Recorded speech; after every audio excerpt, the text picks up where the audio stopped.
something that could actually backfire quite spectacularly and enable Vladimir Putin to rally his country around him, because he could make it out that the U.S., the West, whatever, is trying to topple him from the throne. And again, that would be counterproductive. So again, I think that's a very, very sensitive topic. It's best left undiscussed. And again, something that I think most policymakers will draw back from, rightly so. Talking about Western support and weapons, as you know, Great Britain announced a program for our pilots to teach how properly use Western jets. Also, today, Downing Street is considering to give us long-range missiles and modern jets, but United States is still hesitating to provide us with modern jets and long-range missiles like ATACMS. Why is the United States hesitating to do it?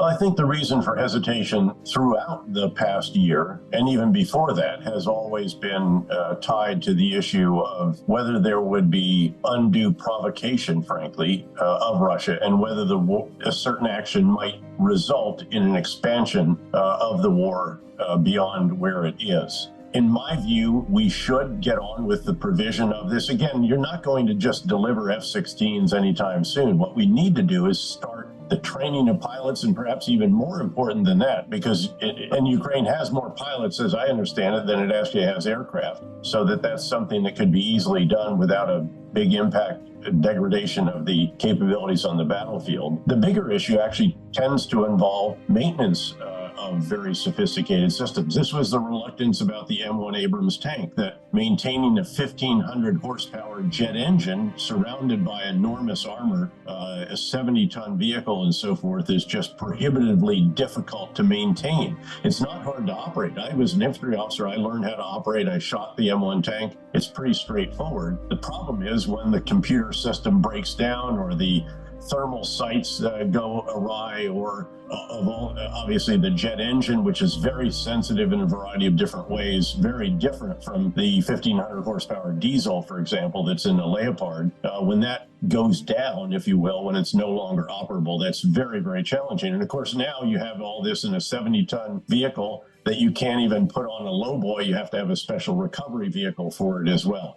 These are the kinds of concerns that give countries pause, that have given the United States pause. Look, we gave tanks to Ukraine just to get the Germans to allow the provision of Leopard 2 tanks, not just from Germany, but also from other countries. So there have been, I think these are legitimate concerns. I have sat around the Situation Room table in the West Wing of the White House, and I can tell you it's much easier to sit where I am right now and second guess than it is to sit around that table and make tough decisions that could have very significant consequences. And I think, therefore, a degree of caution is not always misplaced. But I do think that we should get on with some of these key decisions. I would list actually additional air defenses for a true comprehensive integrated early warning and air defense system that includes cutting edge capabilities for counter drone operations. Certainly the provision of the Army Tactical Missile System, ATACMS, as you noted, which would double the range of what we're now providing, which is about 150 kilometers, the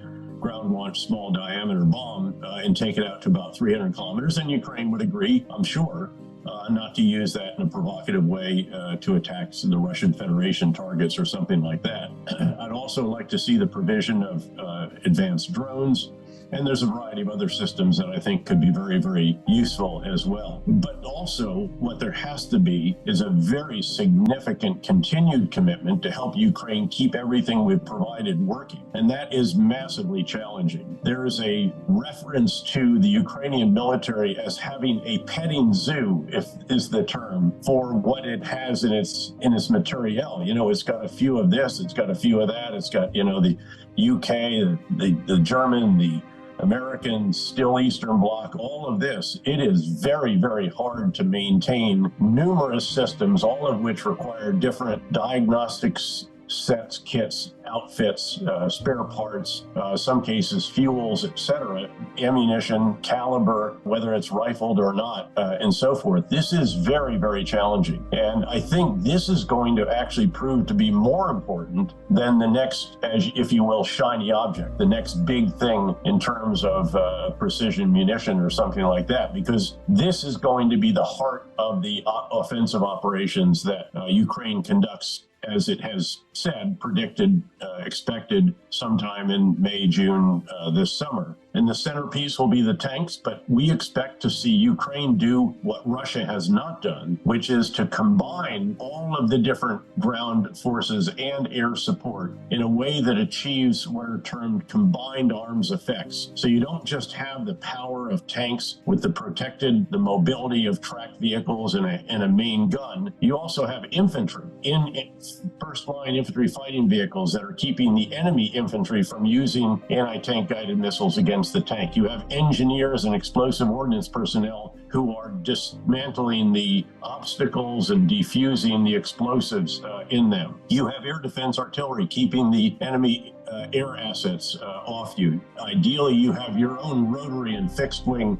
close air support. You obviously have artillery and mortars of various calibers supporting you, suppressing the enemy as the tanks are seeking to penetrate or bypass the defenses. So all of this together, including also very good command and control in communications, electronic warfare to jam the enemy's systems, and even logistics, very importantly, logistics of all types: fuel, food, water, maintenance, medical evacuation, all of this pushed right up behind the offensive, the attacking forces. And that's what we expect Ukraine to be able to do this summer, based on the training that's going on in a variety of NATO countries right now, and based on the equipment that is being provided to Ukraine as well. So, in your opinion, will the Biden administration go on with modern jets and long-range missiles? What do you think? In the future, maybe? I think at some point in the future it will. Again, inevitably, Ukraine has to transition from MiGs to Western aircraft. That's just not,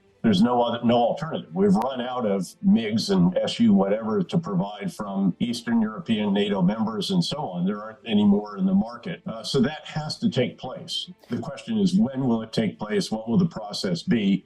I think, unfortunately, I saw the UK clarify what it was that was said, and they now have said that they'll train the pilots post-war, I think was the term that they used. So I'm not sure how long this will take. We'll see about the Army Tactical Missile System. I think perhaps understandably they will want to see how well is the ground-launched small diameter bomb, which will go out to 150 kilometers. That's a very significant increase over the current system, the guided missile launch rocket system, which goes out to a little less than 80 kilometers, both of those very precise. But I think there may be some other capabilities that could also be very important that are under consideration, and the decision for which could be forthcoming in the weeks and months ahead as well. Talking about possible escalation, do you think that Russian president could use nuclear weapons or other weapons of mass destruction in the war against Ukraine? And can such weapons like tactical nuclear weapons help him to achieve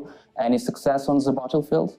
He certainly could use it. I mean, again, physically it's possible that he could, but the likelihood of it is very low, because I think the U.S. and other Western countries, and even some on the outside, have all sought to convince Vladimir Putin and his leaders that use of tactical nuclear weapons would end up with Russia being in a worse situation than before they were used. Our national security advisor has described what would follow such use as having catastrophic consequences. They have also cautioned Putin against such a very, very reckless and what would be counterproductive decision. So I think, again, that it is unlikely. It is something about which we need to remain concerned. As I said, it is possible he could, but I don't think he will. Do you think that officials in Kremlin understood messages from the West about nuclear weapons? Yes. In your opinion, from a military point of view or political point of view, how would Western leaders respond exactly if Putin used tactical nuclear weapons or other weapons of mass destruction in the war against Ukraine? Well, exactly as impossible to know because we don't know exactly what that use might consist of, how it would affect situation, what would the level, there's a lot of hypotheticals here that are impossible to get into detail about, but he has said catastrophic consequences for Russia. And I suspect it would be a comprehensive response. It would include military elements, diplomatic elements, economic elements, financial, further export controls, personal sanctions, everything, and make Russia an even greater pariah state than it already is, and make Putin himself, again, an enemy of the world as well.